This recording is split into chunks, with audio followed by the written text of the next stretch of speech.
जय भीम नवग्रह। विषय है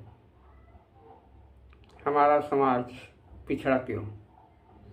क्योंकि हमारा समाज राजनीतिक धार्मिक के तहत ही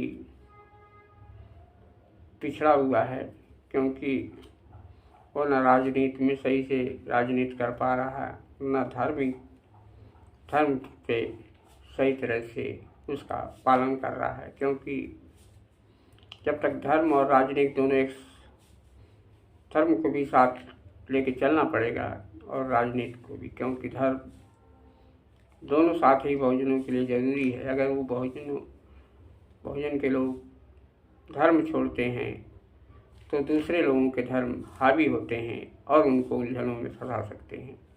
इसलिए हमारे लोगों को भी धर्म को लेकर चलना और राजनीति में प्रवेश करना ये भी हमारे ज़रूरी है, क्योंकि इससे राजनीतिक हमारे पावर और राजनीतिक पावर बढ़ने के साथ साथ हमारी एकता, धार्मिक आचरण और व्यवहार से हमारे बनेंगे। जब तक हम लोग धर्म और राजनीति दोनों एक साथ नहीं ले चलते, तब तक हम अपने महापुरुषों के विचारों से सीख लेना होगा। जब तक हमारे महापुरुषों के विचारों पे नहीं चलते, उनकी गहराई सोच पे नहीं जाते, तब तक हमारे काफ़ी भीड़ जुटाने से कोई फ़ायदा नहीं, क्योंकि विरोधी सत्ता में आसानी से पहुंच जाते हैं।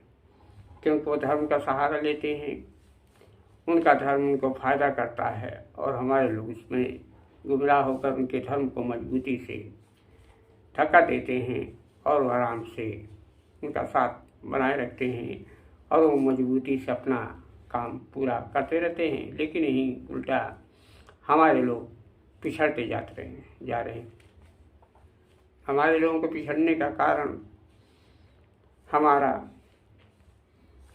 व्यवस्था, जाति व्यवस्था मूल कारण रही है। जाति व्यवस्था मूल कारण की वजह से हमारा समाज पिछड़ते ही जा रहा है, क्योंकि इसमें जातवाद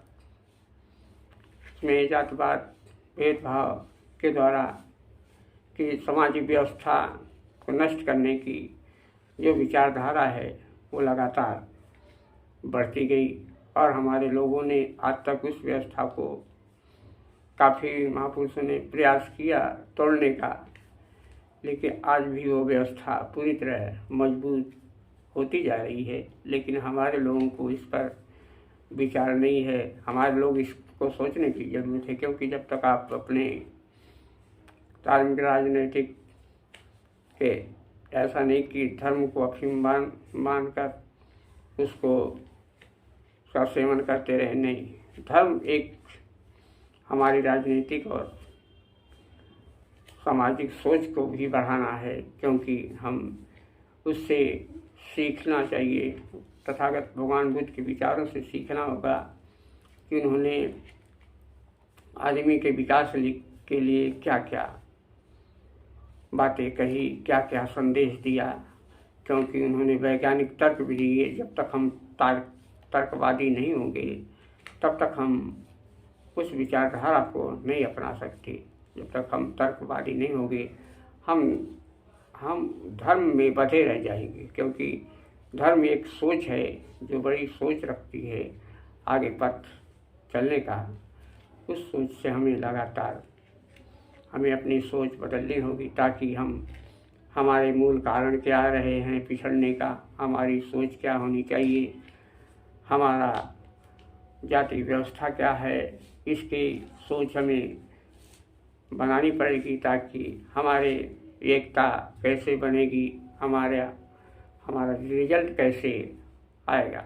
लेकिन जब तक हम लोग अपने सोच और विचार को एक साथ, अपने सोच को मजबूत नहीं करते, जब तक हम लोग इकट्ठा नहीं होते, जब तक हमारे लोग एक साथ नहीं आते, तब तक वो कहीं नहीं राजनीति में हैं, ना कहीं वो धर्म में प्रवेश कर सकते हैं। क्योंकि धर्म में एक सोच बदलनी होगी, तथागत के विचारों पे, उनके धर्म पर चलने की, उन्होंने क्या कहा उस पर चलना होगा, क्योंकि पूजा पाठ में ही नहीं लीन होना होगा, बुद्धि का विकास भी करना होगा, अपने मस्तिष्क को खोलना होगा, ताकि हमारी सोच लगातार तार्किक बात और बराबर बढ़ते रहे विकास की ओर। हमारे मूल कारण क्या रहे हैं पिछड़ने का, हमारे दुख कैसे हैं, दुख क्यों हो रहे हैं, हमारे लोगों में असली सोच क्यों नहीं हो रही है, इस पे विचार करना होगा।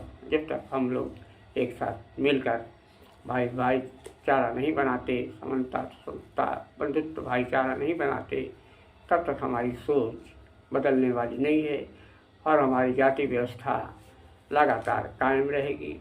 और जाति व्यवस्था को तोड़ने के लिए हमें अपनी सोच विचारधारा को बदलना होगा। जब तक हम लोग अपनी विचारधारा को नहीं बदलते, तब तक विरोधी हावी रहेंगे और वो अपने काम में कामयाब होते जाएंगे। इसलिए हमें राजनीतिक से होते हुए भी धार्मिक व्यवस्था को अपनाए हुए, लेकिन हमारी सोच तर्कवादी होना चाहिए, विचारशील होना चाहिए, विकासशील होना चाहिए, सिद्धांतवादी होना चाहिए, समानता स्वतंत्रता बंधुत्व के सिद्धांत पर भी होना चाहिए। तभी हम लोग एक अच्छे मार्ग पर पहुंच सकते हैं, अपने मिशन में कामयाब हो सकते हैं, बहुजनों के आगे विकास के लिए आगे बढ़ सकते हैं। लेकिन जब तक हमारे लोग केवल भीड़ ही जुटाते रहेंगे और विचारधारा उनकी वही होगी जो विरोधियों की है, हमारे लोग आपस में ही लड़ते रहते हैं, लेकिन विचारधारा उनकी हमें एक सोच बनानी होगी, एक वैज्ञानिक सोच बनानी होगी, एकता बनाना होगा। जब तक हमारे लोग अपनी सोच नहीं बनाएंगे, जब तक एक विचारधारा नहीं अपनाएंगे, अपने विकास के लिए, अपने सम्मान के लिए, अपने अधिकार के लिए, तब तक उनको कुछ फायदा होने वाला नहीं है। इसलिए हमें तथागत भगवान बुद्ध के विचारों पे चलना होगा। जय भीम, नमो बुद्धाय। अम्बेडकर परिवार टीवी को लाइक करें, सब्सक्राइब करें, शेयर करें।